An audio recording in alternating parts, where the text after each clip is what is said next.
আল্লাহ আমার রব, এই রবি আমার সব।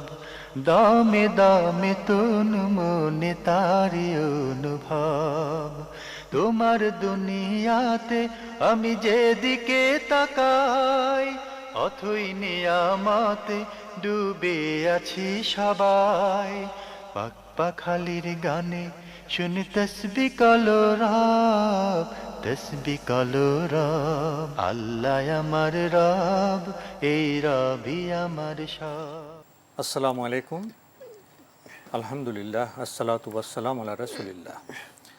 প্রিয় দর্শক, আপনারা যারা দেশে আছেন প্রবাসে, সবাইকে জানাই অনেক অনেক প্রীতি ও শুভেচ্ছা। শুরু হলো এনটিভি আয়োজিত এবং লাভ হলো নিবেদিত অনুষ্ঠান আপনার জিজ্ঞাসা।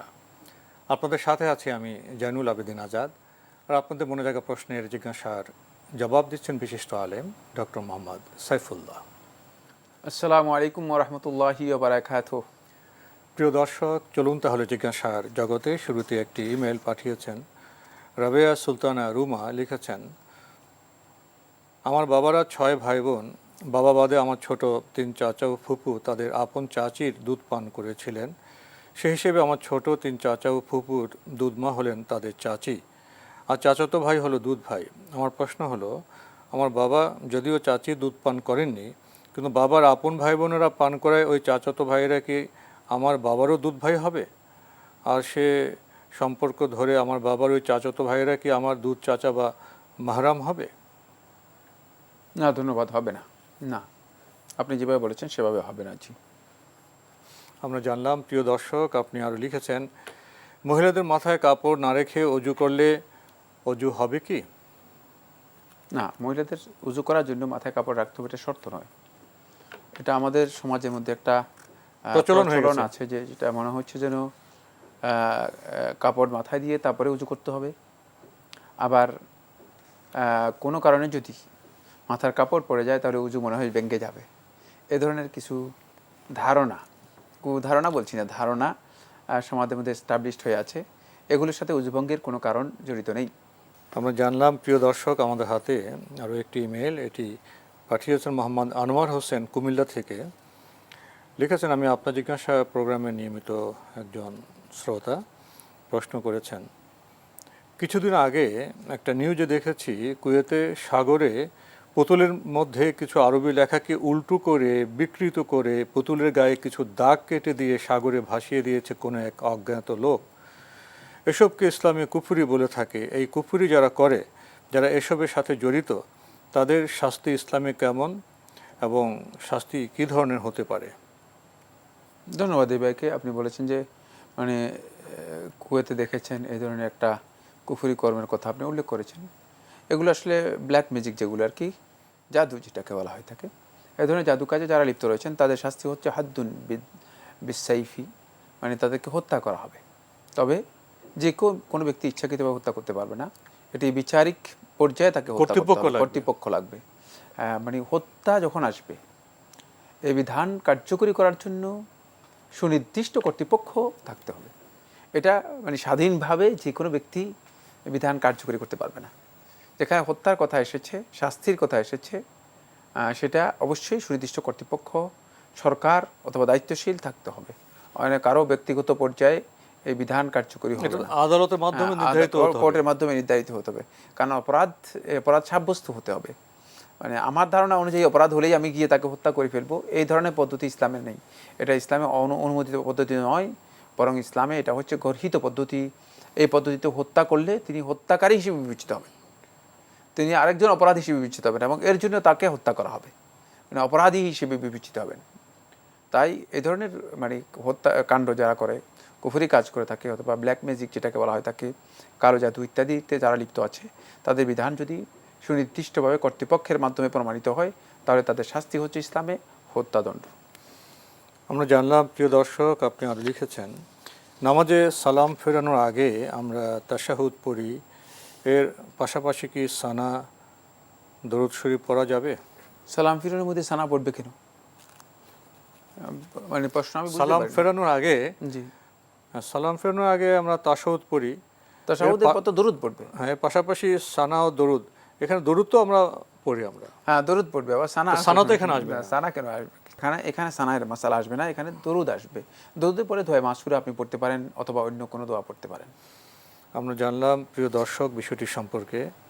আমাদের হাতে আরও একটি ইমেল, এটি পাঠিয়েছেন আহসান অনুপম ফ্যাশন, ঢাকা থেকে। লিখেছেন, নামাজে সূরা মিলানো মানে কি? মধ্যখানে কোনো সূরা বাদ দিয়ে পড়া যাবে না? যেমন প্রথম রাকাতে সূরা ফাতিহার সাথে সূরা ফিল পড়ে, পরের রাকাতে ফাতিহার সাথে সূরা কুরাইশ না পড়ে সূরা মাউন বা সূরা কাউসার পড়া যাবে কি? নামাজের সূরা মিলানোর অর্থ হচ্ছে সূরাতুল ফাতিহা তেলাওয়াত করার পরে অন্য আরেকটি সূরা, যে কোনো একটি সূরা তেলাওয়াত করা, অথবা একটি সূরার মানে কাছাকাছি কিছু আয়াত তেলাওয়াত করা, অথবা কোরআন কারীমের এক বা দুটি আয়াত তেলাওয়াত করা, যেগুলো ছোট হলে মানে অন্তপক্ষে 3 আয়াত, কেউ কেউ বলেছেন ছোট হলে অন্তপক্ষে 2 আয়াত, কেউ কেউ বলেছেন 4 আয়াত, এটা ইখতিলাফি মাসআলা।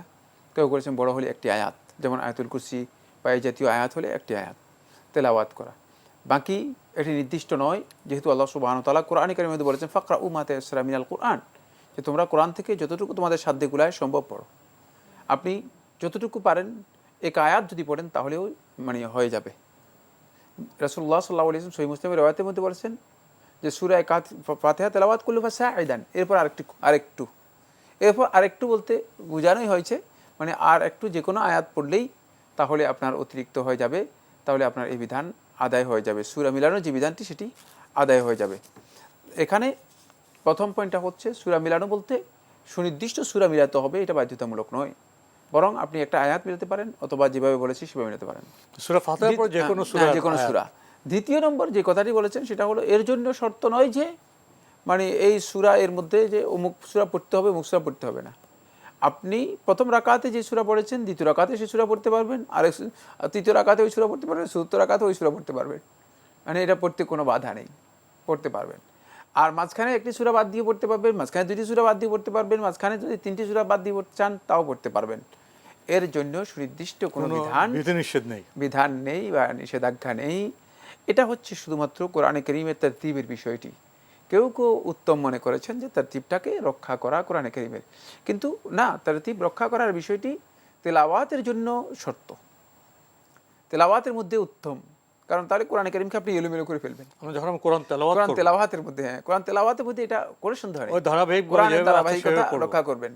কিন্তু যেহেতু সালাতের মধ্যে আল্লাহ সুবহানাহু ওয়া তাআলা মানুষদেরকে সামর্থ্যের সাথে বিষয়টি উল্লেখ করে দিয়েছেন, বরং বলেছে যেটা তোমাদের জন্য সহজ হয়, এজন্য এই ক্ষেত্রে ধারাবাহিকতার বিষয়টি কঠিন হয়ে যাবে যাদের জন্য, তারা ধারাবাহিকতা ছাড়াও তেলাওয়াত করতে পারবেন, কোনো অসুবিধা নেই। এই বিষয়ে আমরা জানলাম। প্রিয় দর্শক, আপনি আরও লিখেছেন, জোহর, আসর, মাগরিব নামাজে ফরজ 3 ও 4 রাকাতে শুধু সূরা ফাতিহাই পড়তে হয়? হ্যাঁ, সুন্নাহ হচ্ছে সূরা ফাতিহা, মানে শুধুমাত্র সূরা ফাতিহা এর উপর ইখতিসার করা। যদি কেউ অতিরিক্ত পড়েন তাও কেউ কেউ জায়েজ বলেছেন, কিন্তু রাসূলুল্লাহ সাল্লাল্লাহু আলাইহি ওয়াসাল্লাম সূরা ফাতিহা পড়তেন। আমরা জানলাম। প্রিয় দর্শক আরও লিখেছেন, 2 সেজদার মাঝে আল্লাহ মাগফিরলি ওয়ারহামনি ওয়াহদিনি ওয়াফিনি ওয়ারজুকনি, এটা নাকি রাব্বিক ফিরলি পড়তে হয়? রাব্বিক ফিরলি যে রেওয়ায়তটি রয়েছে, রেওয়ায়তটি একেবারে বিশুদ্ধ। ইবনে নাসাই বর্ণনা করেছেন, একাধিক আহলুল হাদিস বর্ণনা করেছেন, এটি বিশুদ্ধ সনদে সাব্যস্ত হয়েছে। বাকি আল্লাহ মাগফিরলি ওয়ারহামনি ওয়ারজুকনি ওয়াহদিনি ওয়াজবুরনি ওয়ারফানি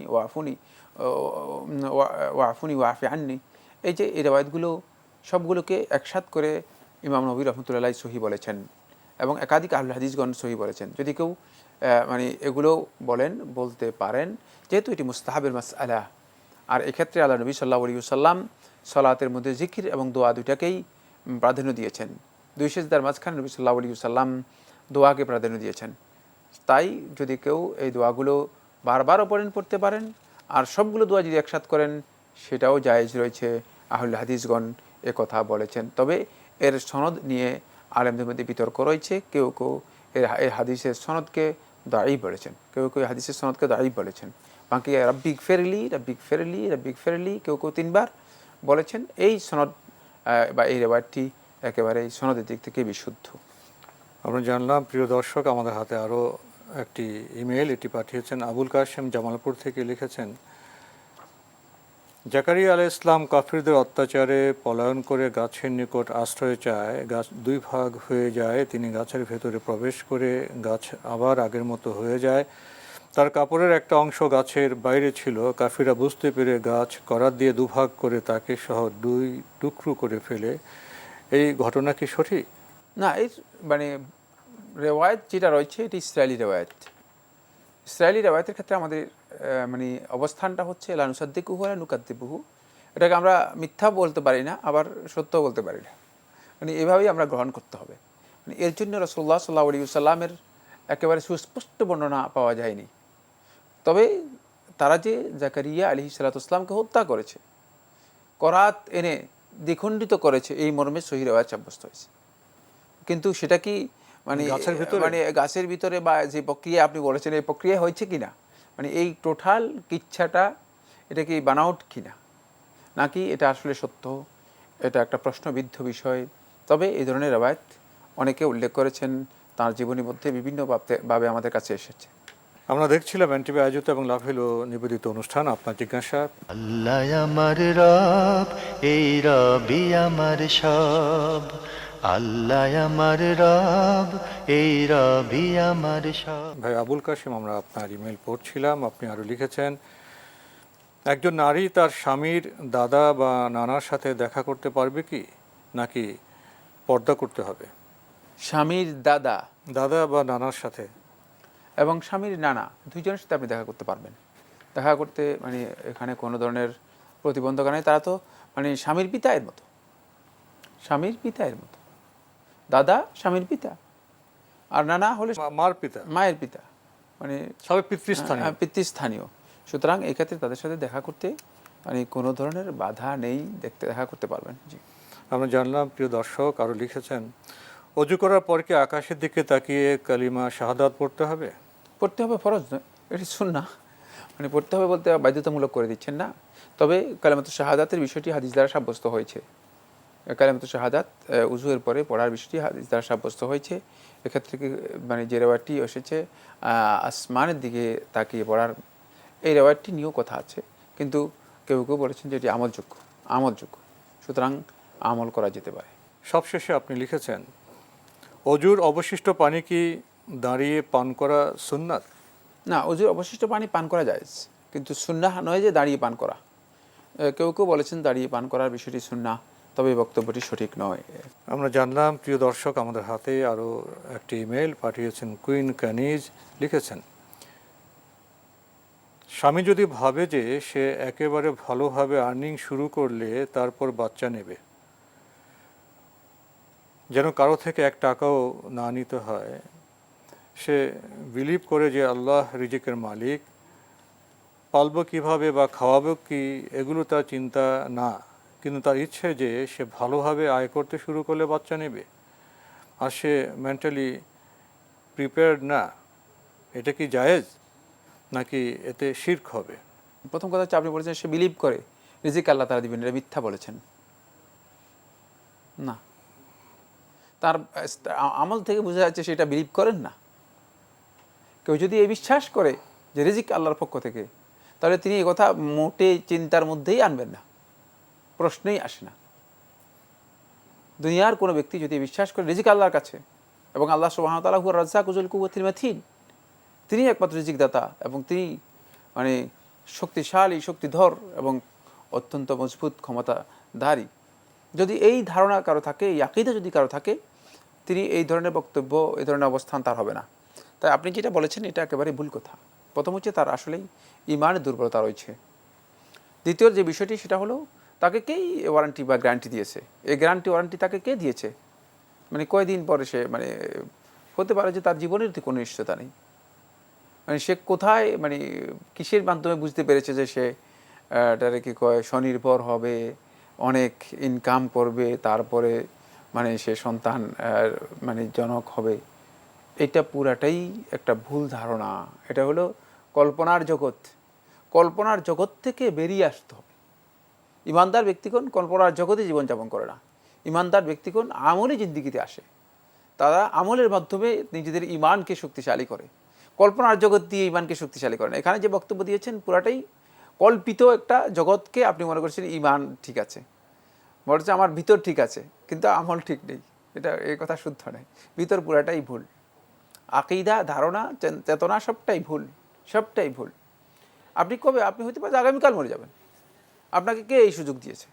এগুলো কোন বিশ্বাস রয়েছে? সুতরাং এই আকীদাই একেবারে বিভ্রান্ত ভুল আকীদা, যে আকীদার কথা আপনি বলেছেন। বাকি ওই এই আমলটিও সঙ্গত শুদ্ধ নয়।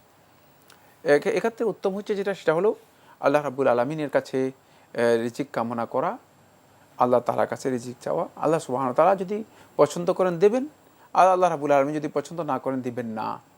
এবং আল্লাহর নিয়ামতের ক্ষেত্রে নিজে ইচ্ছাকৃতভাবে নিজেকে দূরে রাখার চেষ্টা করা, অথবা মনে করা যে না আমি আল্লাহর নিয়ামতের চেয়েও আমি জ্ঞানী, মানে অনেক বেশি, মানে সেক্ষেত্রে আসলে তিনি ভুল ধারণার মধ্যে রয়েছেন।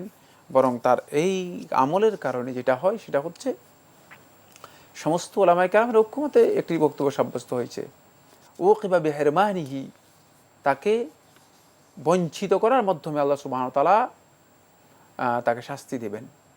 এই ধরনের লোকেরা শেষ পর্যন্ত তারা সন্তান থেকে একেবারে বঞ্চিত, মাহরুম হয়ে যায়। আল্লাহ রাব্বুল আলামিন তো সব কিছু জানেন, সব তো আল্লাহ তাআলার ইলমের মধ্যে রয়েছে। আমাদের কাছে তো কিছুই নেই, আমরা কিছুই জানি না, প্রশ্নেই আসে না। ফলে তার শাস্তিটা মিন জিনসিল আমল, যে কাজটা করে থাকে এই কাজের অনুরূপ শাস্তি প্রত্যেককে দেবে। হাল জাযাউল ইহসান ইল্লাল ইহসান, ভালো কাজের প্রতিদান ভালো কাজের মাধ্যমেই, আর এই কাজের প্রতিদান এই কাজের মাধ্যমেই দিবেন। আল্লাহ রাব্বুল আলামিন তাকে একেবারে মাহরুম, বঞ্চিত করে আল্লাহ রাব্বুল আলামিন তাকে শাস্তি দিবেন। এবং এ ধরনের ঘটনা অনেকের কাছ থেকে আমি বাস্তব নিজেই শুনেছি, যারা এই ধরনের মাহরুম হয়েছেন। আমরা জানলাম, প্রিয় দর্শক, আপনি আরও লিখেছেন, বাচ্চার আকিকায় মানুষ দাওয়াত করে খাওয়ালে কি গুনাহ হবে? আর যদি ঘর সাজানো হয় অথবা কেক কাটা হয়? বাচ্চার আকিকায় মানুষ দাওয়াত করে খাওয়ালে গুনাহ হবে না। গুনাহ হবে কেন?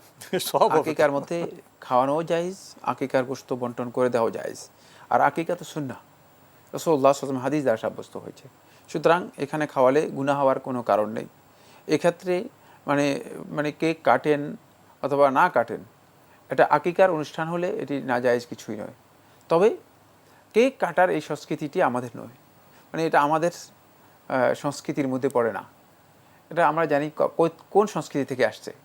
সুতরাং মুসলিমদের উচিত হচ্ছে অন্যদের সংস্কৃতিকে, অন্যদের আচার অনুষ্ঠানকে নিজেদের মধ্যে কোনোভাবেই না ঢুকিয়ে নিজেদের স্বাতন্ত্র্য বজায় রাখা। আনন্দের জন্য শুধু কেক কাটতেই হবে, এটা আরেকটা মূর্খতা। এখানে একটা বিষয় হলো ওই বিশেষ ঘরানার বিশেষ পদ্ধতিতে কেক কাটা। এমনিতে কেকটা একটু উপাদেয় খাবার, আমাকে একটু খেতে পারি, কেক আনলে তো কেক কেটেই খেতে হবে, আমরা আস্ত তো গিলবো না। কিন্তু ওই যে বিশেষ পদ্ধতি, বিশেষ একটা কাঠামো, ওইভাবে আনন্দের জন্য যে শুধু কেক কাটতে হবে, মানে এই কনসেপ্টটা কাটা যায়, কেক খাওয়া যায় না। কেক আমি বলি কেক খেতেও নিষেধ নেই, কেক কাটতেও নিষেধ নেই, কিন্তু ওই সংস্কৃতি নিয়ে আসা নিজেদের মধ্যে, এই সংস্কৃতিকে চর্চা করার জন্য সেটা নিয়ে আসা, এটি ইসলামী মানহাজ বা ইসলামী কর্মনীতির পরিপন্থী হতে পারে। আকিকার দিন কিন্তু ঘর সাজানো যায় সুন্দরভাবে? ঘর সব সময় সাজাতে পারেন। ঘর যে কোনো অনুষ্ঠান, আচার অনুষ্ঠানে সাজানো এটা অসুন্দর কিছুই নয় বা গর্হিত বিষয় নয়, তবে অপচয় যেন না হয়, অপচয় নিষিদ্ধ। শেষে আপনি লিখেছেন, ছোট বাচ্চাদের রোম্পার সুইম স্যুট টাইপের জামা পরালে কি কাফেরদের সাদৃশ্য গ্রহণ করা হবে, যেহেতু এখন এটা সব ছোট বাচ্চাদেরই পরানো হয়? আমি বুঝি নাই যে আসলে কি কারণে প্রশ্ন এসেছে। এটা কি কাফেরদের জামা? উনি শেষে বলছেন এটা সব বাচ্চাদের পরানো হয়, এটা এক ধরনের স্যুট, একটা বাচ্চাদের নাম দিয়েছেন রোম্পার। যাই হোক, আমি এই পোশাক সম্পর্কে আমার কাছে জানা নেই, সুতরাং এই প্রশ্নের উত্তর আমি এইভাবে সরাসরি বলতে পারছি না। তো আজকে আমাদের এখানে শেষ করতে হচ্ছে। আপনাকে অনেক ধন্যবাদ। আপনাকে অশেষ ধন্যবাদ।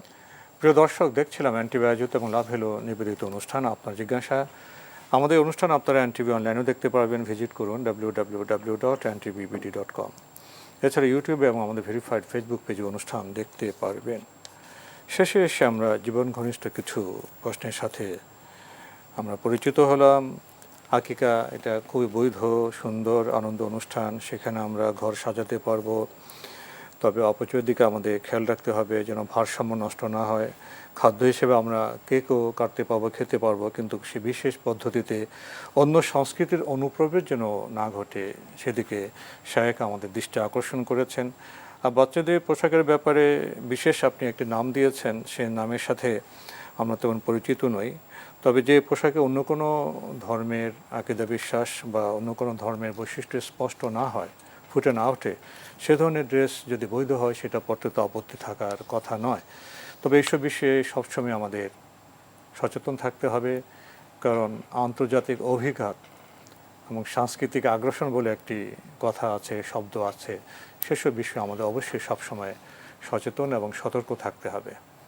চিঠি লিখুন, প্রশ্ন পাঠান আমাদের ঠিকানায়। পরিচালক আপনার জিজ্ঞাসা, এনটিভি, বিএসসি ভবন, 7ম তলা, 102 কাজী নজরুল ইসলাম এভিনিউ, কারওয়ান বাজার, ঢাকা 1215। আপনারা ইমেলও করতে পারেন। আমাদের ইমেল অ্যাড্রেস আপনার জিজ্ঞাসা @ntvbd.com। প্রিয় দর্শক, মহান আল্লাহ আমাদের সবাইকে নিরাপদে রাখুন, রাখুন শান্তিতে। আসসালামু আলাইকুম। আল্লাহ আমার রব, এই রবি আমার সব, দামে দামে তুন মনে তারি অনুভব। আল্লাহ আমার রব, এই রবি আমার সব।